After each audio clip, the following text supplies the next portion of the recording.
Don't you remember Philip when he ran up to the chariot of the Ethiopian eunuch? The Bible said he was the treasurer over Candace, his treasure. And he was reading in Isaiah. And Philip ran up and asked him, do you know what you read? And the eunuch said, well, how can I know what I'm reading unless some man show me? And Philip began to tell him about Jesus. And the eunuch looked over there and saw much water. He said, what keeps me from being baptized? Does anybody know about it? And the Bible says when Philip and the eunuch went under the water, that when the eunuch come up, Philip was taken away in the spirit. Help me, Holy Ghost.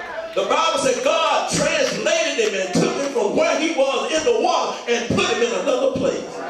Brother that's from Atlanta is just like Philip ran to catch a man that was in Atlanta, but he wanted to catch him, but for him to catch him, he ran to Shreveport. And when he ran and got to Shreveport, the man that was in Atlanta, they got there at the same time. Y'all not here. If I'm in Texarkana and there's somebody in Atlanta and I want to catch him, I don't run to Atlanta. I know they had to Shreveport. I run to Shreveport. So what Philip did was he ran the equivalent of running to Shreveport and caught the Ethiopian eunuch. God, I wish I had time to stay there. But when he got back, the Bible said they both went under the water. Or I may do this the next time I'm baptized. I may just go under with them. Y'all better help me. I may just go under with y'all. Think I'm playing. I'll just go under with Brother Preet. We won't have to have the waiters on. I'm going to go under with them. And when they both went under, only one came up. And the other one was translated. And I figured it out on the map. That's like me running to Shreveport and ending up in New Orleans. Somebody help me with that. So I'm looking at this word today, and I'm seeing that God put man in a controlled environment, gave him everything that he needed, but he needed some help. Tell somebody he needed some help. And the Bible says he gave him a help meet. He wasn't giving him somebody to help him meet bills. The word meet there gives the idea of suitable and proper. Because when Adam looked around, there was nothing like him. There was only, there was some stuff that kind of looked like it. There was some baboons and monkeys.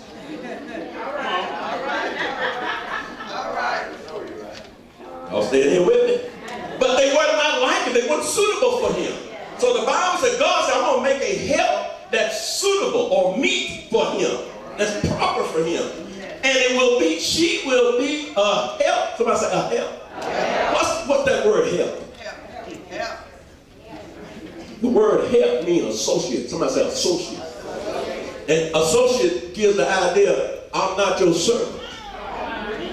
I'll stay right there. Every woman in here that has a husband, you are his associate. You're not his servant. The help me. He the one needed the help. Help me home. You came here to help him. You didn't need the help. Y'all not hear me. The person that provides the help is in better shape than the person that needs the help. Y'all understand that?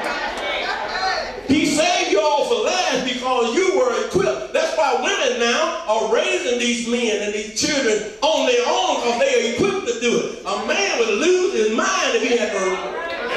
There's only a few men able to raise their children on it. It's a handful of us. The average man can't do it. But look how many women are raising families. But God's plan was to bring a woman and a man together and make them one. They are the same, but then he puts them together, combines them, they're cohesive and interconnected, they become one. If you like to spend a lot of money, you need to get with somebody that don't like to spend a lot of money. I promise you become one with the one. Anybody in here with me? God knows what he's doing when he put opposites together. You may be the same when it comes to your philosophy about religion and the way you think about certain things, but in some areas you need that help me to support you, aid you, because in some area you have a deficiency. Woo. I see I'm just going to get halfway.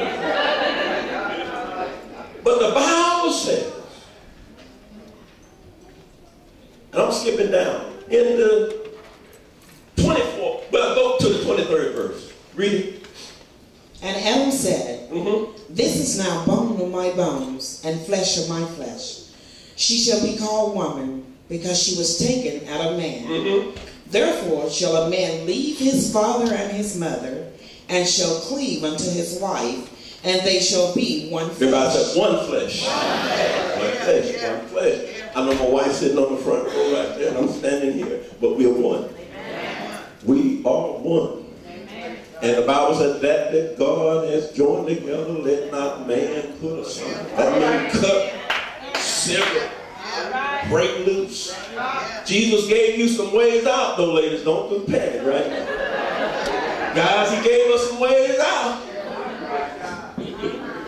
But don't change spouses like you do underclothes.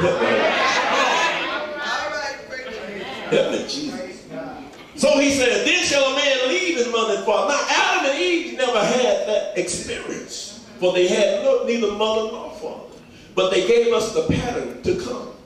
There comes a time when you leave mama's house, you look for a helpmeet.